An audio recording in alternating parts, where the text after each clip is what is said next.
Hey guys, this is Nancy with Align Right Realty, here to do my third new home building process video.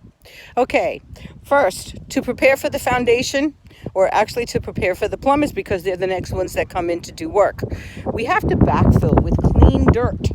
As you remember, when they put up the floorboards, it was just bare dirt underneath. So they bring in backfill and then they dig these footers.